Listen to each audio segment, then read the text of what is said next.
Então, eu me chamo Remo Flor Goitacá, do povo Goitacá.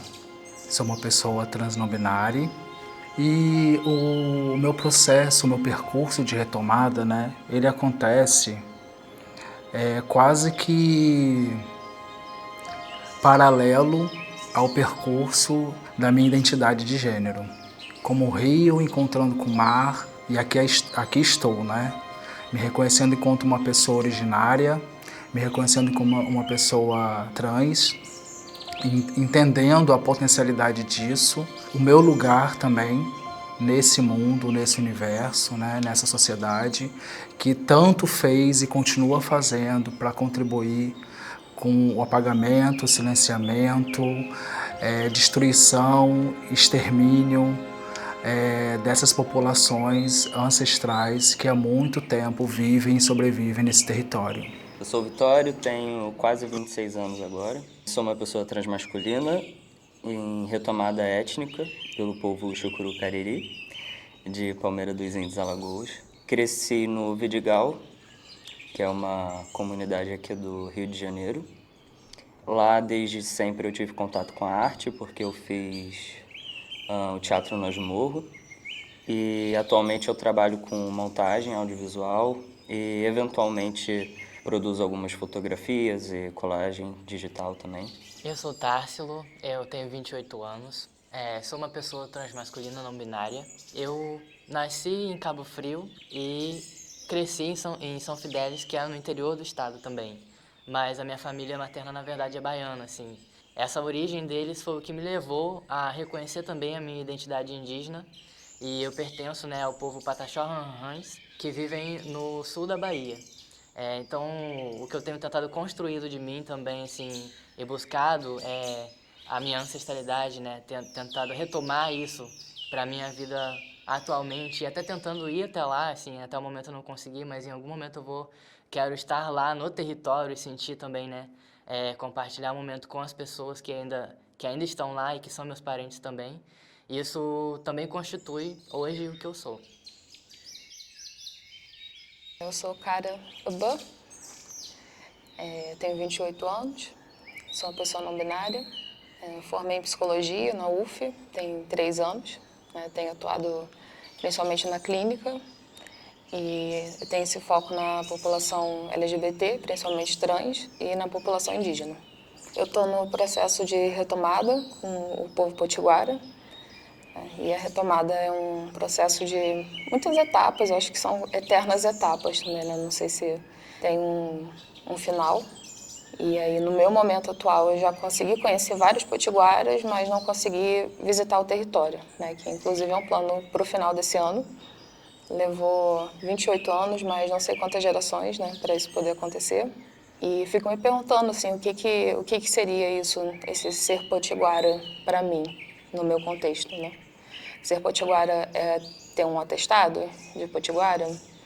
Ser potiguara é uma liderança me reconhecer? Ser potiguara é estar junto com outros potiguaras, independente da forma que for? Acho que nenhuma dessas alternativas se anula, não precisam ser todas, podem ser todas, né? E aí eu tenho procurado viver isso no tempo que é possível.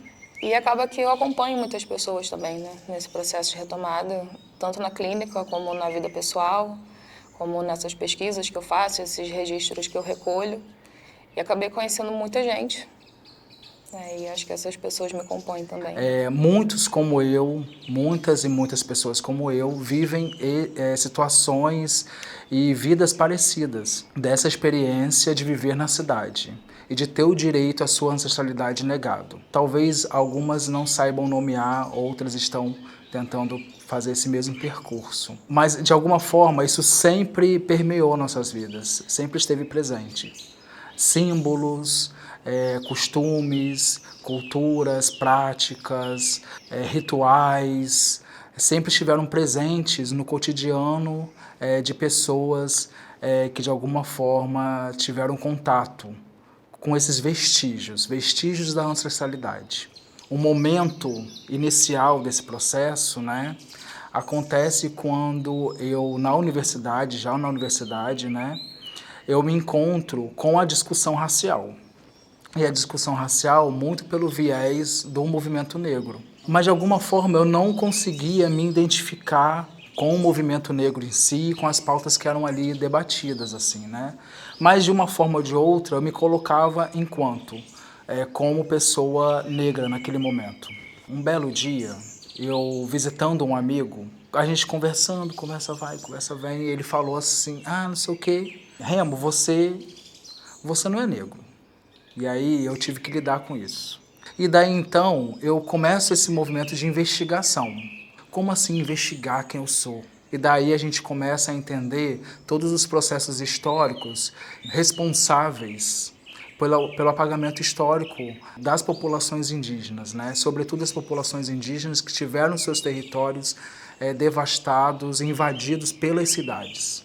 E daí eu começo esse movimento de aproximação, de retorno, de resgate das origens, da forma mais simples possível, conversar com a minha mãe. A minha mãe é uma mulher indígena e, de alguma forma, isso sempre esteve presente. E nessa conversa com a minha mãe eu tiro tanta coisa, eu aprendo tanta coisa, eu descubro tanta coisa que eu não fazia ideia que existia, que acontecia e que era possível. E daí eu inicio esse processo, inicio esse movimento, me aproximando daquilo que sempre esteve presente. Acho que a gente sempre ouve, né, que tem algo na gente que é coisa de índio, né, fica meio que circulando. Eu sempre ouvi a história da ancestral minha que foi levada para casar, para ser estuprada, né, basicamente isso. E ela saía pelada na rua como protesto. Mas eu ouvi essa história, mas era uma história meio piada, assim, olha só dessa gente meio selvagem, né, que a gente descende. A gente pode ser índio, né, a gente pode ser piada, a gente pode ser meio feio, a gente pode ser meio burro. São essas formas que a gente pode falar sobre isso. A partir do momento que vira empoderamento, né, que vira uma coisa positiva, aí todo mundo vai dizer que a gente não é indígena. Como que eu posso fraudar aquilo que sempre disseram que eu era? Eu só mudei o jeito de falar, né? E aí comecei a acessar de fato um discurso ativista, né, mais voltado para a população negra, né? E como eu tenho cabelo cacheado e eu sou marrom, as pessoas me liam como negra de pele clara. Aconteceu várias vezes, né? E aí ficava assim, tipo... eu sei que eu não sou uma pessoa branca, mas os meus pais não são negros, né? Eu não tenho essa ascendência direta. Qual é o nome disso, assim, né? E ainda que a vida inteira eu tivesse olhado para a cara da minha avó, olhado para a cara da minha mãe, ouvido essas coisas, parecia impossível ser indígena. Indígena é uma coisa que não dá para ser.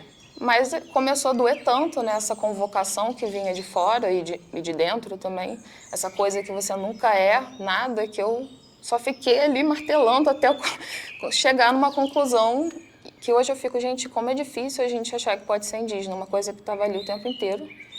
E aí parece que magicamente um dia eu peguei a foto da minha avó e falei, ela é indígena. Eu olhei para a cara da minha mãe e falei, ela é indígena, eu sou também.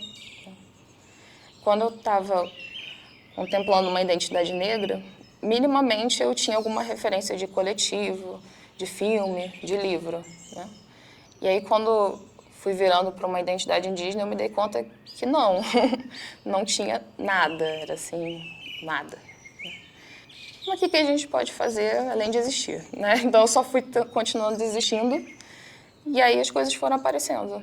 Os espaços ocupados por indígenas são bem escassos ainda, né? Levou quantos séculos para alguém como a Sônia Guajajara estar presente na política, né? Quantos séculos para uma pessoa indígena ser referência na literatura, como Ayrton Krenak? Acho que quando a gente ocupa o espaço, as pessoas têm que lembrar o tempo inteiro que a gente é daqui, né? E se a gente é daqui, quer dizer que a gente tem algum tipo de direito a existir. Não é nada interessante, né, para o Estado, para as hegemonias, que as pessoas lembrem que a gente existe, né? Então, ocupar espaço é ocupar o imaginário, né? Quando a gente está longe do nosso povo, o que a gente pode fazer é buscar estar perto das pessoas que estão nessa luta também, né, para se fortalecer. Só que a luta ela é muito difícil. Muitas pessoas brancas, quando descobrem que eu me reconheço uma pessoa indígena, falam, nossa, que incrível, que lindo. Só que aí eu fico lindo para quem? Incrível pra quem, assim? Porque pra mim não foi nada incrível passar esses anos todos sem saber quem eu era. E agora eu precisar me virar do avesso pra saber qual é a minha história, porque não tem registro nenhum, assim. Da minha família paterna, né, que é branca, tem até um livrinho registrando de onde veio a família e tal, mas da família da minha mãe, as histórias nem sobreviveram, sabe? A nossa cultura oral, que é a cultura dos povos indígenas, quando o laço com o povo se quebra, é difícil as histórias sobreviverem. Mas também é um caminho, pra mim, pelo menos é um caminho sem volta, assim, não consigo imaginar um mundo onde eu não pense sobre isso, não vá atrás de buscar o que é meu por direito, assim, me tiraram um direito que é saber a minha história, saber de onde eu vim, saber a minha cultura, né? Eu sou uma pessoa que ainda está nesse movimento de busca, sofrido assim, né? Descobrindo cada vez, cada coisa que eu encontro, cada leitura que eu faço, cada parente que eu encontro. A gente está lutando e reivindicando e se movimentando para descobrir o grafismo do nosso povo, a língua do nosso povo, a cultura, né? A forma como esse povo vivia, entendendo que esse povo e que os diversos povos indígenas que permanecem nas cidades jamais foram extintos. Passaram por processos que a gente chama de etnocídio, né, que tiveram o direito às suas sabedorias, aos seus conhecimentos ancestrais sequestrados ao longo da história desse território, desse país que a gente aprendeu a chamar de Brasil. Que eu, a partir desse lugar, né, desse movimento, que ele continua acontecendo, tenho a dizer, para além de tudo que já foi compartilhado, é que a gente se provoque a repensar tudo aquilo que já é dado, que já está pronto. Essas populações originárias, essas populações que sempre estiveram aqui, elas sempre se reinventaram, sempre deram um jeito de conseguir e de continuar vivas. Porque, de alguma forma, todo esse esforço que foi feito lá atrás respinga na gente e continua na gente. Então, acho que é importante a gente fazer esse movimento coletivo, conjunto, de resgate a isso que se pretende ser esquecido, mas não está esquecido. É uma urgência isso, pela sobrevivência das populações, pela sobrevivência desse planeta, pela sobrevivência dos outros seres viventes que aqui habitam, a gente precisa urgentemente retornar a esses conhecimentos, a esses saberes, muitos deles roubados pelos nossos algozes, pelos colonizadores. Então a gente precisa retornar a isso, senão a nossa existência será impossível. O que eu diria para as pessoas, eu sempre tento dizer para mim mesmo, assim, que é que a gente sempre esteja aberto a ouvir outras realidades e saber que a gente pode entender elas, mas a gente nunca vai ter a dimensão daquilo como é, sentido no corpo, sentido no seu dia a dia. É muito triste, né, que vários parentes carreguem um pensamento colonial e achem que não. Então eu espero muito que a gente possa ir ampliando essas conversas internas dos nossos povos também. E espero que a gente também possa ter cada vez mais espaços para falar sobre isso no mundo não indígena. E queria falar também da retomada étnica, né? Então, para a pessoa que não sabe a sua etnia, para a pessoa que sabe a sua etnia, mas está longe, para a pessoa que foi adotada ou nasceu de uma pessoa adotada e perdeu informação, para as pessoas que a etnia foi dada como extinta, eu espero que vocês insistam, né? Eu espero que a gente insista nessa briga, que eu não sei muito bem como vai dar também, não tenho essa resposta, mas eu acho que então que pelo menos essa condição básica de existência que é a memória, né, que é a conexão, né, que a gente não desista disso.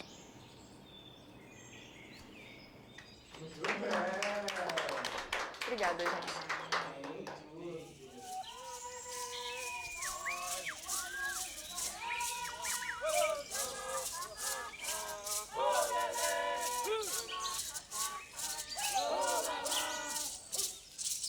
Tava lá na minha aldeia, fazendo meu ritual, cantando auê para